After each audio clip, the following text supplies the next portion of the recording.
Shane Bond, welcome to the show. Welcome to Become Your Own Superhero. Well, it's nice to be here, mate. A lifelong goal to have FaceTime with Shane Bond. It's not exactly how I imagined it when I was a younger man, but I'm equally grateful to be in the presence of the great man, Mr. Shane Bond, beaming all the way from his lounge room in, where are you, New Zealand? Christchurch, yeah. Freezing my ass off in Christchurch, mate. A real thrill for our audience. We've had a number of other cricketers on the show. We've had people like Gavin Larson, Danny Morrison, Ryan Harris, Chris Rogers, Farwad Ahmed, Peter Hatzoglu have been on the show as well. And it's a real mixed bag, that bag, isn't it? Very mixed bag. Yeah, very mixed bag. And I know you've had some interactions with a number of those guys as well, which we can talk about a little bit later. But where I'd love to start, Shane, is going and doing the research for this interview. The comments on YouTube from the English as a second language commentators is some of the best material I've ever read in my life. And I'm going to read one of the particular quotes. It was just from an interview that you must have been in about 15 years ago. "You are extraordinary. You will be illuminating me forever. Your speed is more than light. You are comparable only with you and nothing else. Your mighty presence, always in the field we feel." It's pretty deep, isn't it? It's deep stuff. This is the sentiment for, I'm not joking, literally thousands of comments for the videos that are on the internet, Shane. And I'm curious to know, what are some of your other favorite ones that you might have heard? Oh, look, you get, it's quite funny, isn't it? Obviously the James Bond theme comes out a lot, Shane Bond. And I still get that sort of stuff. It's always funny when people start mentioning how good you look or the state of your hair or stuff like that. I do find that sort of stuff funny. I suppose on the other side of things, you know, being a sports fan myself, sports got that ability, hasn't it, to, when you watch great players across any sport do certain things, that feeling of uplifting you. You know, I'm watching the NBA finals at the moment with my son, who's a basketball fan, and you see some of the stuff that's on show there, and you know, you're just in awe, and it's inspiring to watch the best do what they do. So look, if I've managed to touch people in that sort of way without really trying, you're just going out and doing your thing, aren't you? But if there's been people watch or try to copy, or you know, have been inspired to play my game through watching me play, then that's probably one of the coolest compliments you could ever get. So it's any of those compliments, even if they're really funny, are pretty cool. Well, I got to say, I'd be lying if I said that I hadn't emulated your action, and I know that you've influenced many people to bowl in that style, and probably many stress fractures as a result as well. But you got to take the good with the bad, and I think one of the things that I really loved about learning more about you, Shane, is that in reading your book, which is called Looking Back, and it's a brilliant book, and for any cricket fan or any fan of Shane Bond, I highly recommend you get out there and read this book. It's raw, it's authentic, and it's given me a really wonderful insight into you as a sportsman, because I will be honest, Shane, I had periods in my life where I was angry at how often you would break down injury-wise. And I'm just keen to explore that a little bit with you today. Are you able to explain a little bit more about what was going on? Oh, look, that's the nature of sport, isn't it? I was probably just as angry as what you were at certain times, because you know, I've always been a believer, as you know, if you work really hard, then you'll sort of reap what you sow. And sometimes you put that work in, it doesn't guarantee. I suppose what I've learned is it doesn't guarantee your success, but it's the starting point. You won't have any if you don't put that work in. And then you just go, well, look, that's just the nature of the way it is. And the easy thing is just to be bitter and angry and grumpy and blame people. And I just more took the attitude of, you've just got to get back up and keep going and battle on. So that's probably one of the things, despite having those setbacks over the course of my career, people just talk about, do you have regrets? Do you wish you'd played more wickets, all that sort of stuff. So, well, at the end of the day, no, I'm not going to give a crap about how many wickets I got when I'm lying on my deathbed. I suppose the thing I look back on is, did I give it my best and did I love it? And I did. I loved it. I loved playing with the people. I still love the game. I'm still involved in the game, still passionate about it.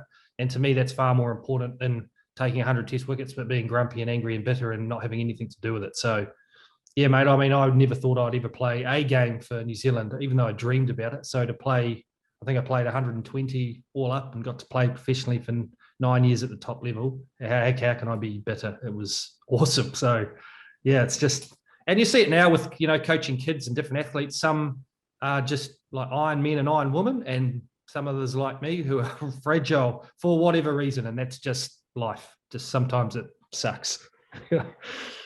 Brother, I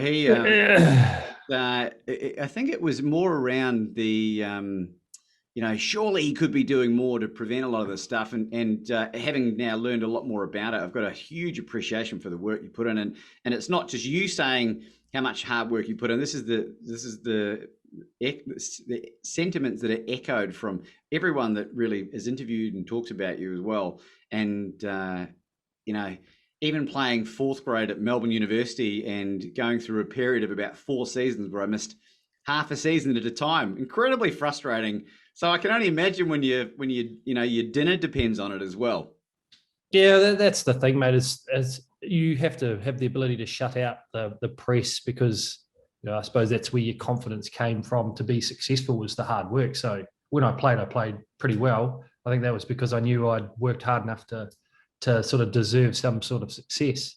At the same time, you play 2 games and find yourself back on ACC over here, and if we be recovering again for another 3 months on the sideline. So it was bloody frustrating.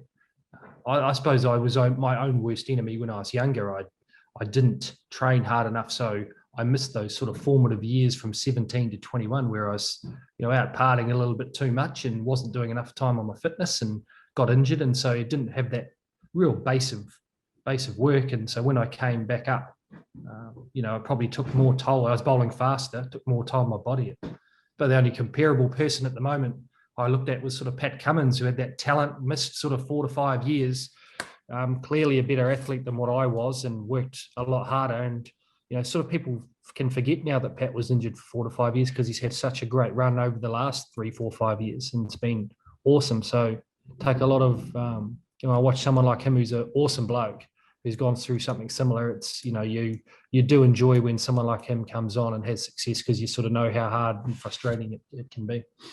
Yeah. And one of the blessings of this podcast is I had Professor Peter Bruckner on, who was the team doctor for the Australian cricket team for 6 years. I don't know whether you've had an opportunity to ever meet Peter, but he did a lot of work with Shane Watson and through dietary intervention, and Shane attributes his extended career through the work that he did with Peter Bruckner. And even the era that you were playing, which was sort of a little bit before that at times, I think just the knowledge wasn't there. And even playing Premier cricket, the throwing programs for warm-up only have come in the last 10 years, if that. And had we had that, as young kids, our shoulders might have lasted a bit longer as well. So, I really do empathise with that. And I think given the circumstances, Shane, you did phenomenally well. One other really important fact about you that I didn't realise was this underdog mentality that you really disliked. Are you able to explain a little bit more about that? Yeah, we certainly, I don't think our New Zealand team back in the day, we were a really good team. We had when we were all fit, which some of us weren't all the time. When we had our best team out, I always felt like we were good enough to beat everybody. We certainly weren't the Australian team who were streets of everybody else. But I think New Zealand always had that tag of sort of being the dark horse, the capable of upsets, and I hated that mentality. I was lucky to play in a Canterbury team here that was stacked full of internationals, and we won a lot of trophies. And we believed we were the best team, and took that approach to everything that we played. Yet when we stepped up, a lot of those same players, we always talked about, and the public talked about that underdog mentality. Whereas when I took the field, I I always had this inner voice talking about that the other opposition was in fear of what I was going to do, and I was going to go out there and I was going to dominate. And I wanted us as a group to sort of take that mentality that we're not an underdog. We are actually capable of winning tournaments, and we're going to go about doing that. I think that's watching now the current New Zealand team. That's sort of getting pushed to the back burner now. Yeah. This team's made a couple of finals, won the Test Championship, and we're not hearing New Zealand are the underdogs or the dark horse anymore. So that's cool. Yeah, I just think it gives you sort of a cop out. That's what I didn't like about it, was the fact that you can lose a tournament and sort of, we weren't expected to win anyway, And if you did, it was a massive surprise. I quite liked putting that expectation on your shoulders and putting the pressure on yourself to go out and perform. And to me, that's part of being an elite sportsman. You're dealing with that pressure of expectation and then delivering on it. Yeah, and I really respect that as well, Shane. It's something that I've thought as well, and it may be because I was born in New Zealand. My father's Australian, so I always had that arrogance, the Australian arrogance somewhere in my DNA somewhere, and I used to piss me off a little bit.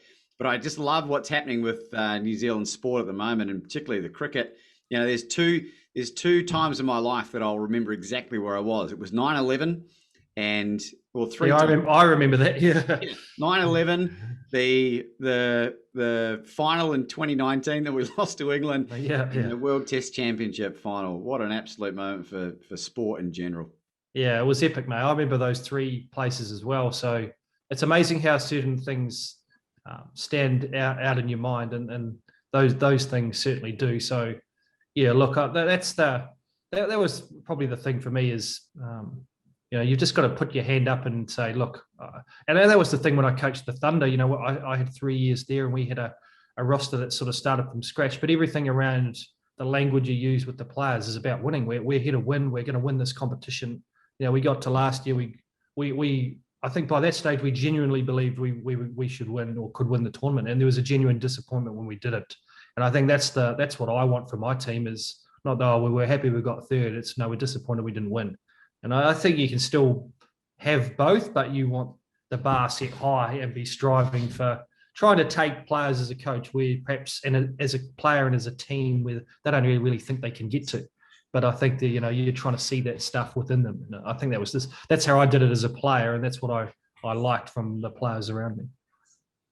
Well, speaking of remembering where we were, your debut in the one dayers was at the MCG against the Australian team. Do you remember that moment very well before you bowled your first ball? Yeah, the thing that stands out from my memories of that game was how long I thought the MCG pitch was. Obviously, you're in this Coliseum and standing out there was unreal. And I just thought, God, the pitch seems about 35 metres. It just seems so long. And then I remember a third over Ricky whacking me into the crowd, this massive pull shot for 6, and thinking, my God, this is getting real now. But the noise of the place, and I think that was the beauty, I think, of making a debut tour of Australia. Is I'd grown up watching World Series cricket, Bench and Hedges, whatever it was back then, when all the smoking companies were sponsoring everything.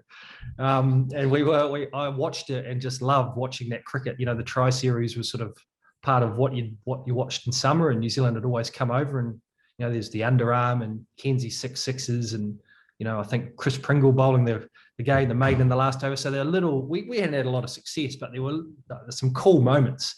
And then you're sort of standing out there in the middle in this series thinking, shit, I've watched this my whole life, and here I am, I'm amongst it. It was just awesome, and every crowd you went to, you just cop stick, and every ground, it was like a tick. I've played on the MCG, or I played on the SCG, and it was just this fantastic time. And it didn't matter what the result was. I just loved every minute of it. And I suppose, thankfully for me, I had a little bit of luck and bowled a few good balls, and that whole series was just sort of a whirlwind and a dream, and kickstarted my career. So yeah, a lot of fond memories. Yeah. Other things I remember, the flags blowing one way up the top, and then in the middle blowing the other way. They were the two things that stood out, and the length of the pitch. It was weird.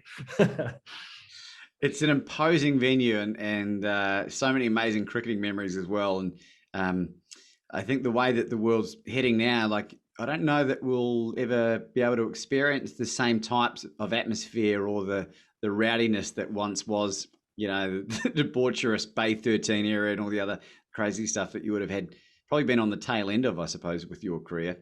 Yeah, I think that's the thing. When I remember even the test matches before that series, you know, everyone meh and copping stick down on the sideline and stuff getting pelted at you at the ECG. And, you know, I haven't been a police officer. I'm used to that sort of abuse and stuff getting hurled at you. So I saw everything, whether it was sledging or stick that you were copping from the crowd. It's just stories I could go back and tell my mates as we were sitting around having a drink together. So it was all awesome. So it didn't really bother me. But as I said, you'd seen that sort of stuff with Big Merv doing his stretches in the crowd behind you. And when you're doing that sort of stuff yourself with crowds, it's cool. Well, that's a little known fact about you as well, Shane. You were a police officer in the New Zealand Police Force there. And I don't know how long that career lasted for. You able to fill us in?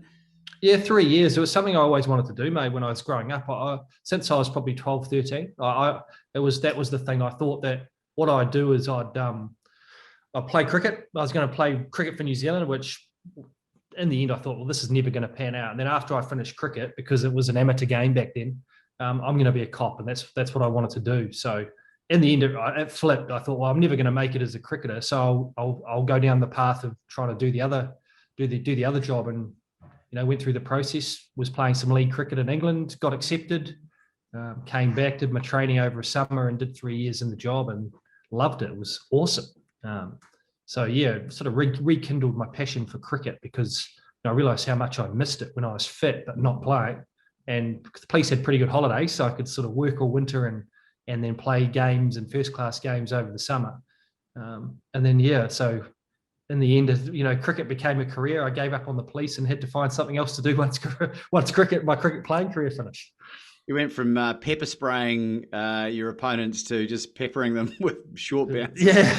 Yeah. I remember doing being on having the big knocking thing and knocking over front doors of gang pads and doing all this sort of stuff. It was pretty intense, and you know, your car chases and knocking people over because I worked in the middle of town in Christchurch, so every Friday, Saturday night you'd be amongst it. So there's a lot of good work stories, and it was a lot of fun. I met some great people, and I'm still involved now with people who I worked with in the police. You know, I've got one of my mates whose daughter plays hockey with my daughter. So you sort of got this connection of different people who are in and out of the police force around town. But it was a great job. And I think it's one of those jobs where you are put under pressure and you're under extreme stress. And I think that really helped me when I made it for New Zealand. You were sort of used to coping with it, used to bluffing, finding a way through it. And I think that's probably the key to success at the top level in sport is up here, and that the job certainly prepared me for it. Well, you talk about in the book as well, Shane, and I have absolutely no doubt that was a huge catalyst. And it's funny that you ended up as a cop, because you weren't always a nice guy, which is what you've been labelled, because you were somewhat of a bastard when you were a little kid, and you even got expelled from kindergarten. Yeah, I think Mum said it was a different time back then. Mum talked about it, said she had housewife 23 hours, you know, basically a day, or 20 outside of 1 day, 1 hour a week. You know, everything was at home. She stayed at home. You know, my parents had one car. My dad went to work. Mum just had me, bored, probably out of my mind. So what do bored kids do? They get into trouble. It's probably the combination of that and food colouring. And when I had that, I just went off my rocker. And then my sister came along, and I hated her because she stole my thunder, and it was sort of this firestorm of everything that could possibly go wrong as a parent. I was it, and I was a nightmare. Just did whole lots of different stuff. You know, tipped oil over my dad's car. I'd stick food into heating grates. You know, I was just, you know, took my pants off and crapped in the car because they wouldn't let me out. Just I was hideous, and you know, I finally got to school and my mind got stimulated, and within 3 weeks, Mum said I was an angel. I was busy. I was occupied, and I was an angel at school probably for the rest of my school days. So, yeah, I suppose that's the thing you learn having kids myself, is you've got to keep them occupied and busy and engaged. Otherwise, they can cause all sorts of carnage.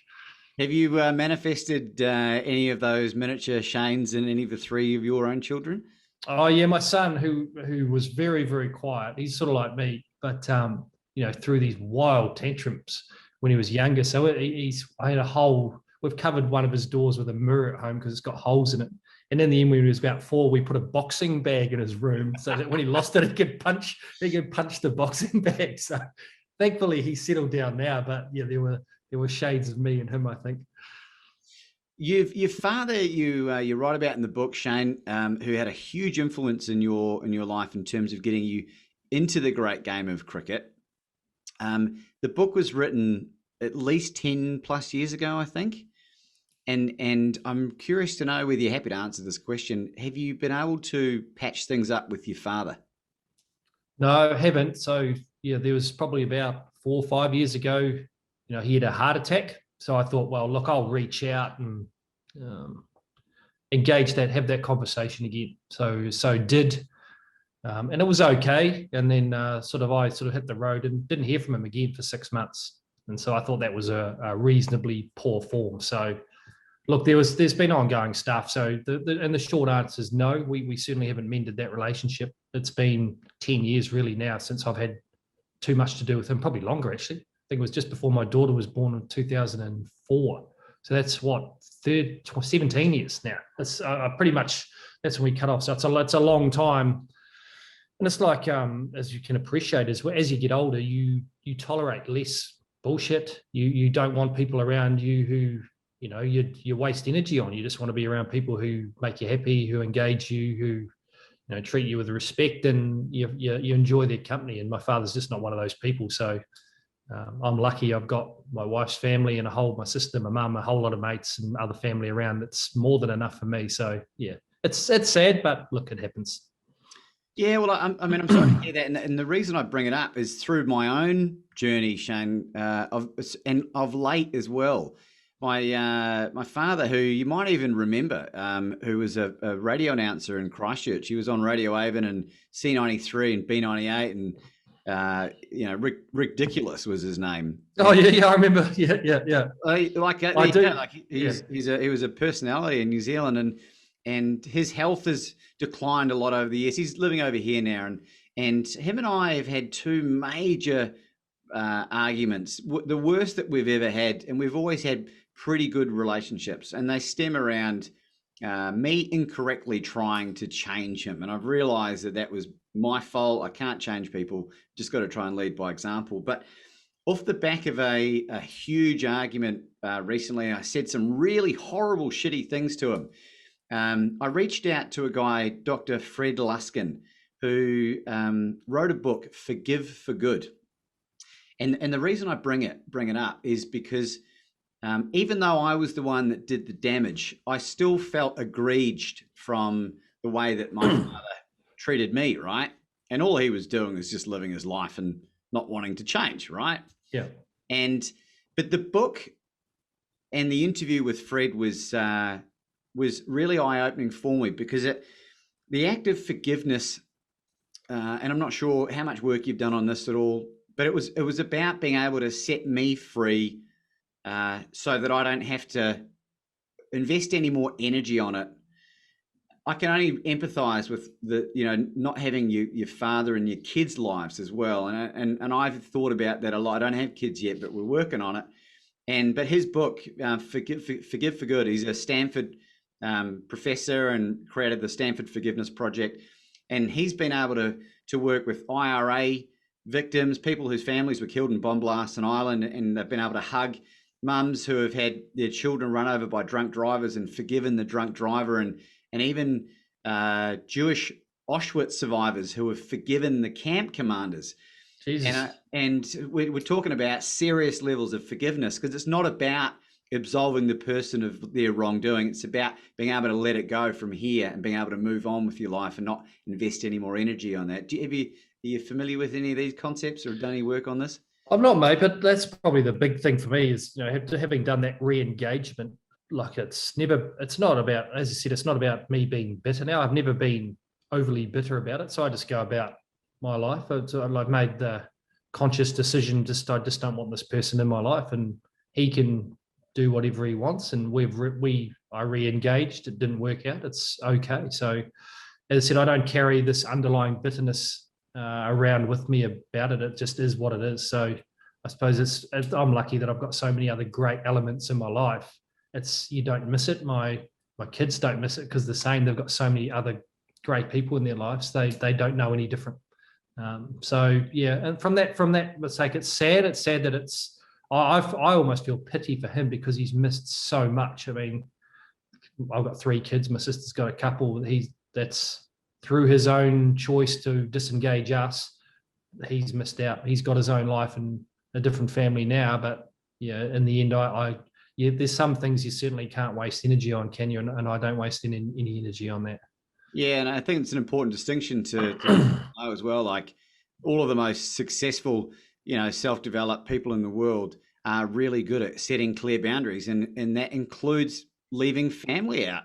Just because that you are related to them doesn't mean you have to have anything to do with them. And I think what you've done is very admirable, and I'm happy that you're able to move on with things, because you can't pick your family, Shane. It's really hard, because you still have friends and stuff who are dealing with family members who take them for granted or use them or just treat them like shit. And from someone who's obviously, I don't have anything to do, people will whinge about it but tolerate it. And I think there is a point where that sort of behavior, you just can't tolerate that because they're miserable and it brings them down. And it's I think one thing, you only get one shot at this, don't you? You don't want to spend it being miserable or worried about trying to appease someone else if it's to your own detriment.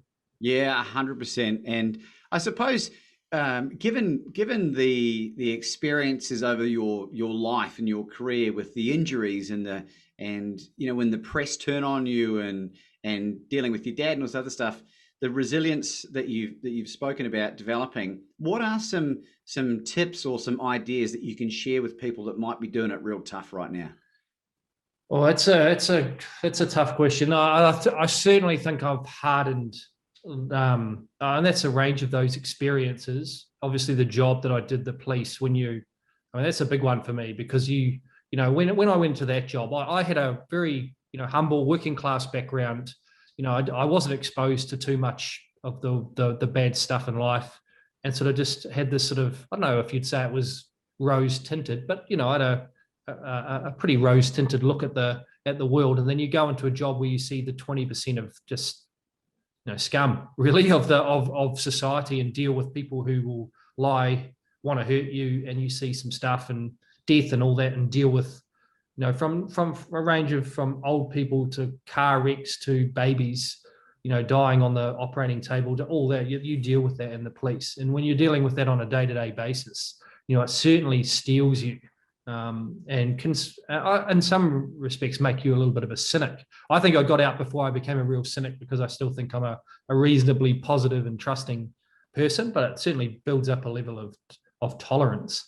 In terms of the other stuff, I remember looking at investing into a DNA company when it was on the outskirts, and they did a test on me, and one thing that came up was I was a very low chance of mental illness, which was interesting for me. It said I was high on chance of getting back injuries, low on mental illness, which was ironic. I talked about the effects of training and on weight loss and all that sort of stuff, which I found it really fascinating. But like mentally, I've never really felt. I don't think I've ever felt depression, so it's hard for me to comprehend that because I've never really felt really down, even when things have been tough and stressful.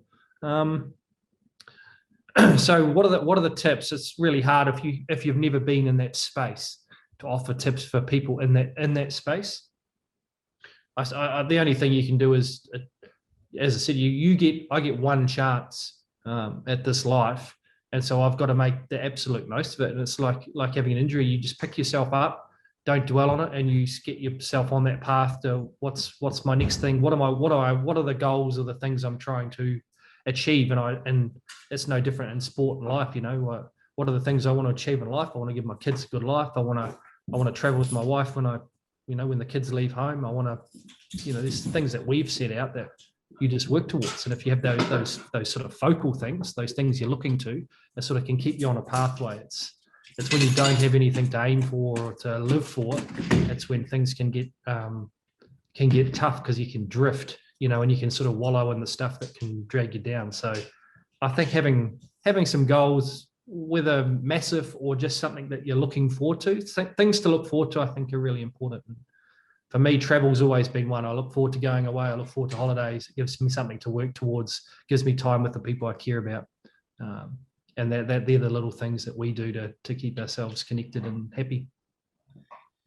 It's a really interesting response, Shane, and an incredibly humble one. I think what you probably won't realize is that despite growing up in a rose-tinted sort of environment, you probably went through more than you realize. And an important distinction is to never compare ourselves to anyone else apart from the person we were the day previous. And I think people will really benefit from looking at life through that lens with those comments. So I really appreciate that, and thank you for sharing that with us. Your wife, Tracy. Yep. How long have you guys been together now? No, she's just standing over here, actually. I'm looking at her now. Tracy, we're coming up to our 20th wedding anniversary this year. So we connected, I think, when I was 20, and I'm now 46. So she's a long time putting up with me. So we were in the year 9 at school together, which is third form back in the day. First year at high school, we ended up in each other's class and went through school together, and then both headed off to teachers college. Tracy's a primary teacher. I wanted to go down the path of being a PE teacher. Realized within a year that I didn't want to be a PE teacher anymore. It was just, I was too young and dumb, and that's not what I wanted to do. And then we reconnected a year later after that, just at a friend's place. So yeah, we've known each other for a long time. We've got photos on the wall down our hallway of us in the third form class, and last year at school. That's pretty cool, So yeah, it's been a long time. Well, the reason I bring it up is I'm curious to know how important is having the right life partner as part of your overall success in life. Oh, it's really important. I think, my job's been unique. I mean, we did a job together, actually. When I came, we went over to England together before we got engaged. But before that, we'd worked at foodstuffs. So we'd sort of packed orders, she'd worked in the supermarket area, and I'd been out the back. We went to England together. I played league cricket. She worked at McDonald's, earning bloody £3 an hour. And I was earning £100 a week playing cricket. We saved up and traveled around Europe.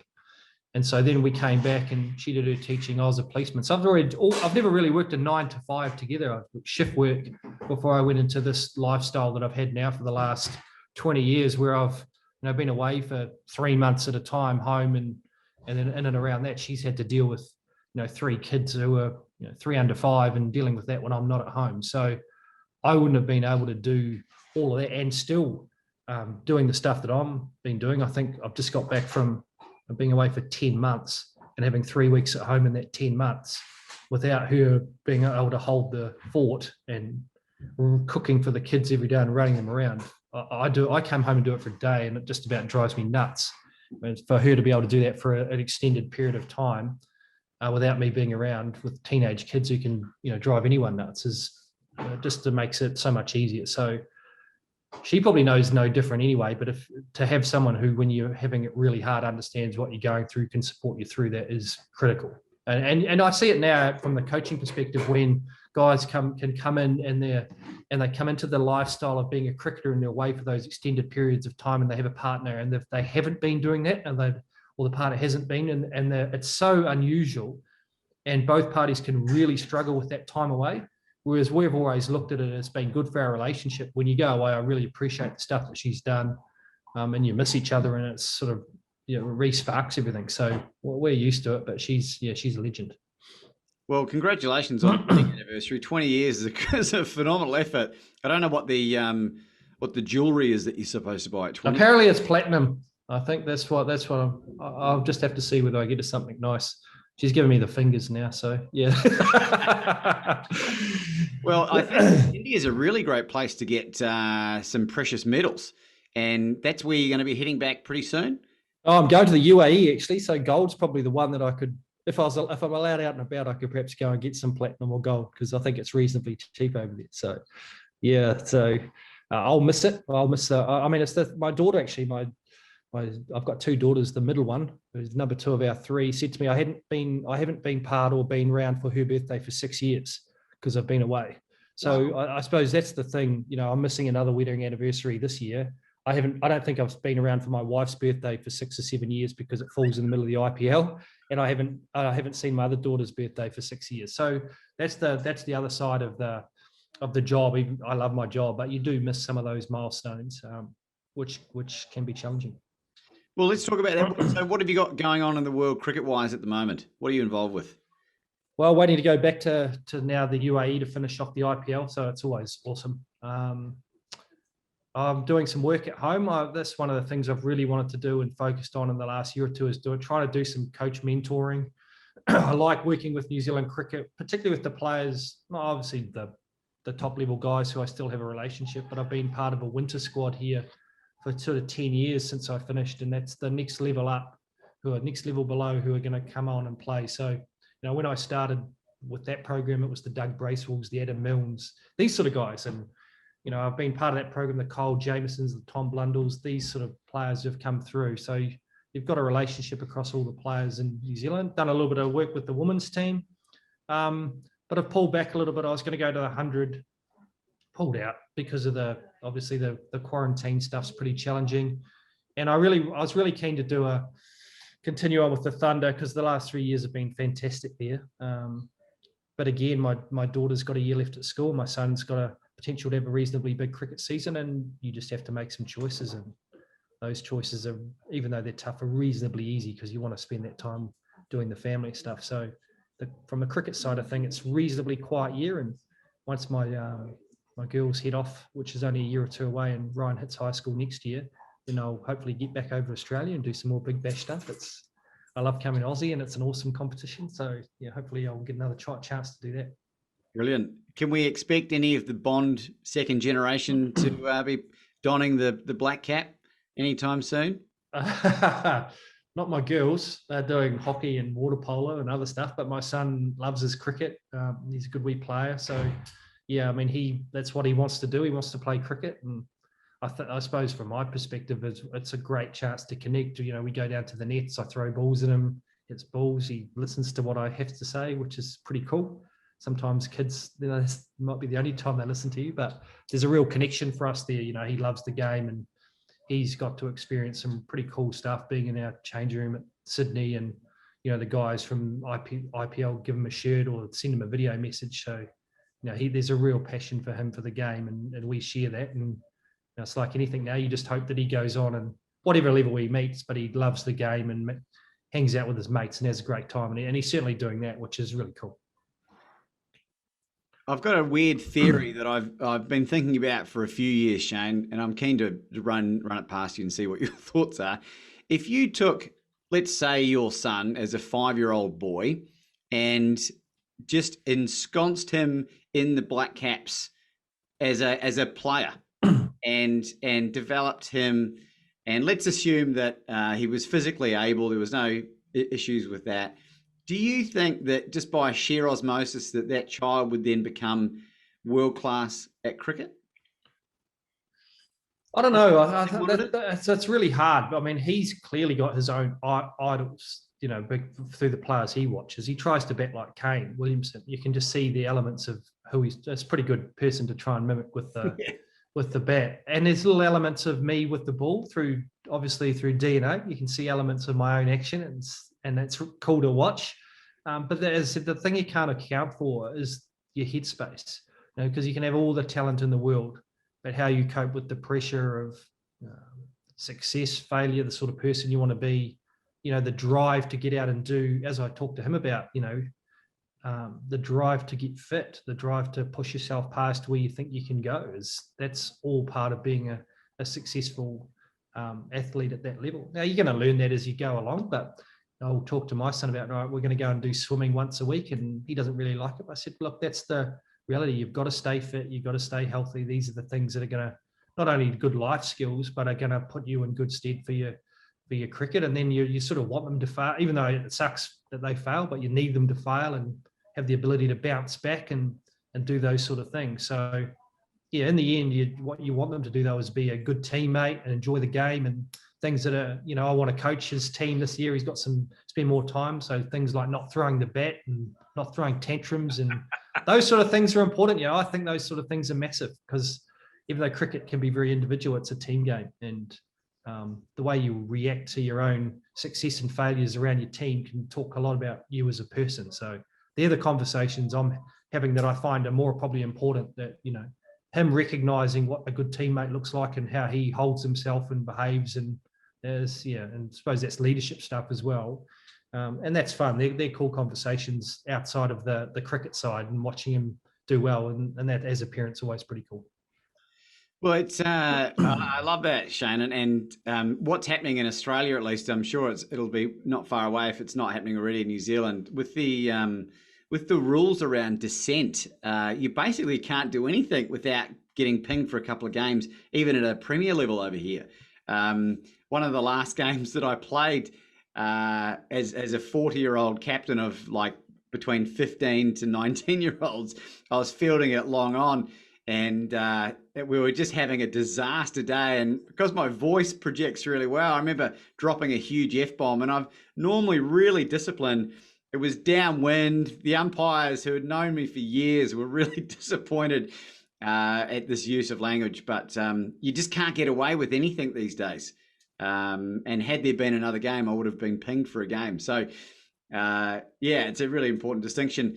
Shane, I have to ask this, because if I don't ask this, people are going to kill me.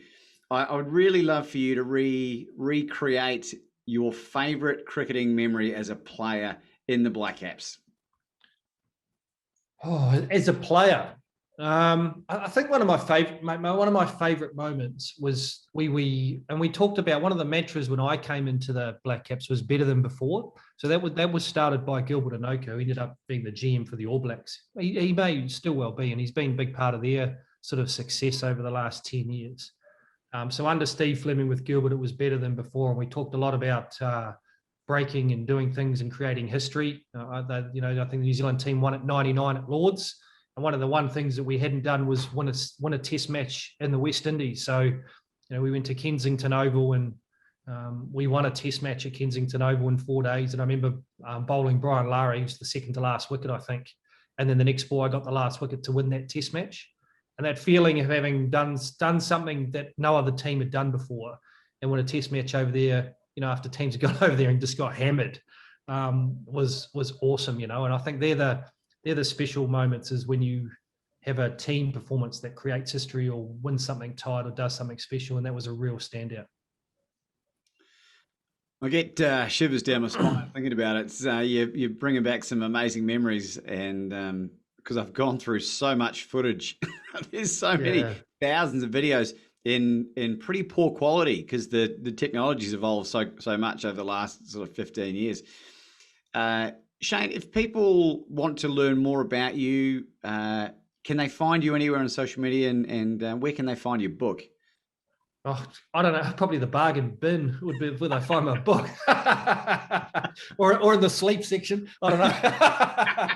Yeah, I don't know. I don't know if it's still out there. Social media wise, mate, I try.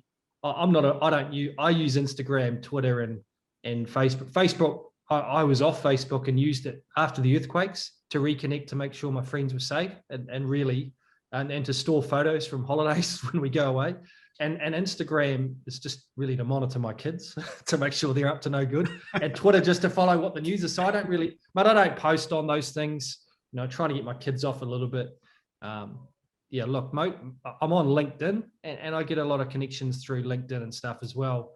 People will find me, I'm sure, on Messenger. Like I've had a lot of people sort of find me on Facebook and drop me a message and ask me to do stuff. And I've always said, if people are willing to go out of their way to make a connection and want to do things like this, I'm more than happy to help. So I'm there, and I'm on Twitter, and I'm on Twitter and Instagram. So look, you can message me through that, and I will respond to people if they do.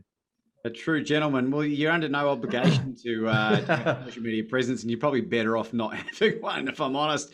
But do you have any concluding thoughts for our audience today, Shane? Concluding thoughts? No, look, it's hard to know what sort of audience and what they're interested in. Look, I think the one thing I've thought about a lot as you get older is that notion of just being grateful, isn't it?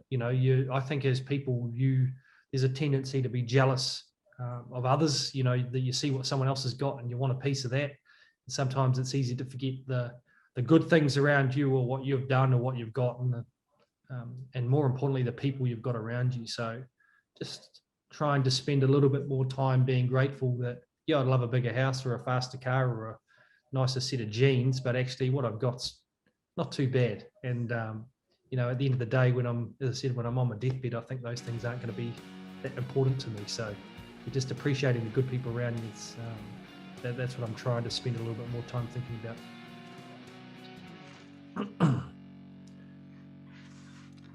There it is. Ladies and gentlemen, Shane Bond.